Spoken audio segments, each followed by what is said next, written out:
He's not. He's not, bro. Is he really throwing the knobs from the mixer? Oh my god. Okay, turn it off. That's all we can afford. What's going on, you guys? Steve here. Let's react to some more DJ content on the internet. DJs that get mad about other DJs gatekeeping their music probably got mad at the smart kid in class that didn't let them copy their answers on a quiz. Why should any DJ benefit from another who's doing their homework and digging for new stuff? This is an interesting post for a couple reasons. When it comes to gatekeeping songs, I'm pretty neutral on it. This is something I've just never really thought about. Personally, I don't gatekeep songs. Like, if you walk up to me and I'm DJing and you say, hey, this song is cool, what is it? Like, I'll let you know what it is. I understand there's a lot of DJs out there who just aren't down with that. That being said, I think that having a unique set is what makes DJing so cool. I understand that tools like DJ pools are super helpful to DJs. Everybody can get like DJ friendly versions of songs and play the hits, and everybody knows what's working and what doesn't. I feel like using DJ pools and just playing whatever the next person has kind of takes away that special element of DJing, because if everybody's playing the same songs and everybody's just beat matching and twisting filters, what makes anybody special? I will say there's a couple DJs that I've like tag team gigs with before, and they've tried to like drag and drop my folders and like my flash drive onto their hard drives and stuff. I think that's pretty shiesty behavior. Like, you're not gonna pull a Cell or a Majin Buu on me and like absorb my whole library and my essence. I've been actively creating my library of songs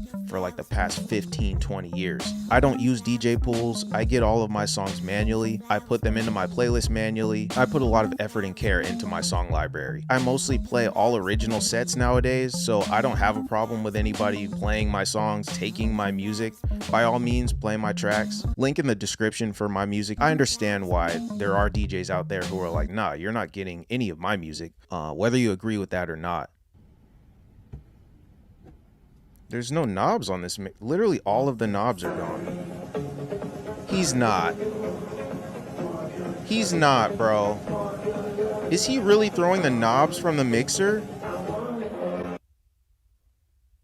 Oh my god. I don't know if these clips were cut together, but if that is what he's doing on stage, this is crazy. First off, why? Second, why? It's not your equipment, so why are you doing that? What's the objective of even throwing knobs at people in the crowd anyways? Like, what is the benefit? It looks like he's playing a daytime set at some big event. I'm assuming somebody is supposed to DJ after him. What the heck are they supposed to do? I hope this is covered in the insurance. I mean, like, what do you do? If you're a DJ who felt like retiring and you just don't want to get booked again, I guess this is one way to do it. That's insane, dude. Is he really throwing knobs? Oh my god, he is. That's crazy. That's really disrespectful too, especially for somebody else's equipment. A lot of these events outsource their equipment through these rental companies, and yeah, that's just really tacky. I'm sure somebody's gonna have to answer for this. That's really unprofessional and just really crazy. I don't know who this guy is. I don't care if he's famous and you like his songs or not. That's just really tacky behavior. This person said record labels be like, we're looking for an undiscovered talent with 3 million followers. Yeah, really. This is the biggest paradox in music, to be honest. The whole industry is so numbers driven that you encounter things like this. Obviously, this is kind of a joke, but at the same time, it's not. I call this a paradox because it's really ridiculous. This isn't even something that just happens with record labels. There's a lot of like nightclubs and festivals and venues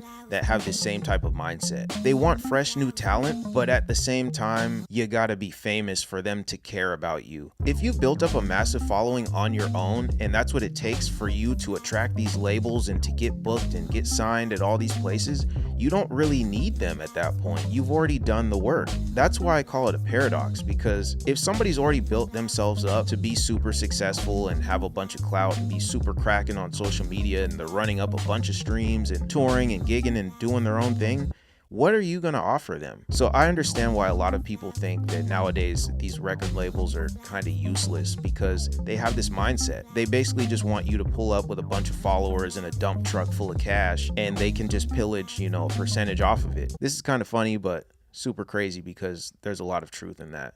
Summit was right about Boiler Room. It looks like there's nothing on those screens. I couldn't really tell, but it looks like there's nothing on the screens. Like there's no USB loaded or something.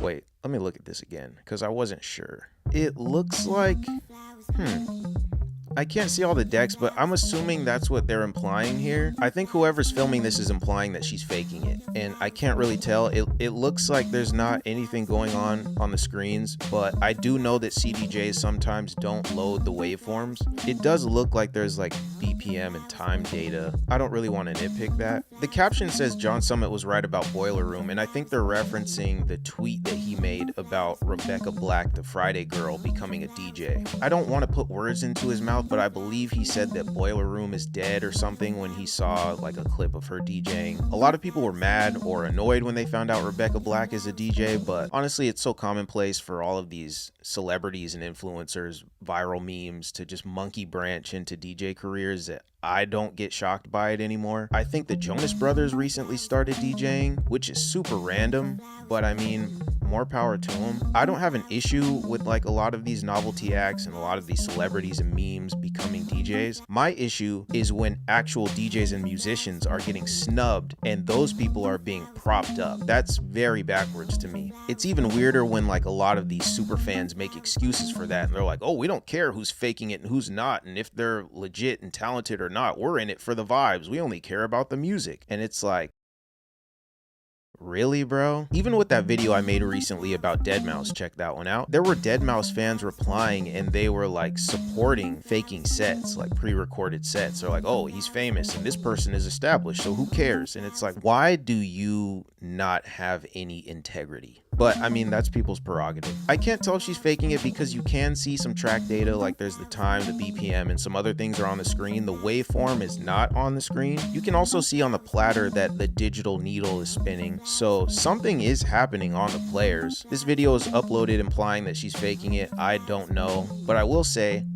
if she is faking it, she's not the problem, she's a symptom of the problem. Like I've said before, the issue is that people don't really care about if you're a good musician, DJ, artist, singer, rapper, or whatever anymore. The industry only cares how many people will show up if I put your name on a flyer. That's the problem. Nobody really cares about the integrity, the fans, or the industry. That's the issue, not the individuals. Nothing in the music industry happens quickly despite what virality makes us think. This is 1000% true. I'm even realizing that with my own content, these videos. It's a steady progression. A lot of times people may pop up on your radar overnight and it's like, whoa, who is this person? How are you famous? Who did you know? You must be a plant. In reality, it probably took them months, years, even decades to get to those points. That's not always the case. Some people really do blow up off of one TikTok. In general, it takes time. I encourage all of you, if you're on some type of creative path, just keep chipping away. Always try to put your best foot forward and keep trying. It may be frustrating, but it does take time. That's all I've got for this one. As always, I appreciate you guys. I'll catch you in the next one.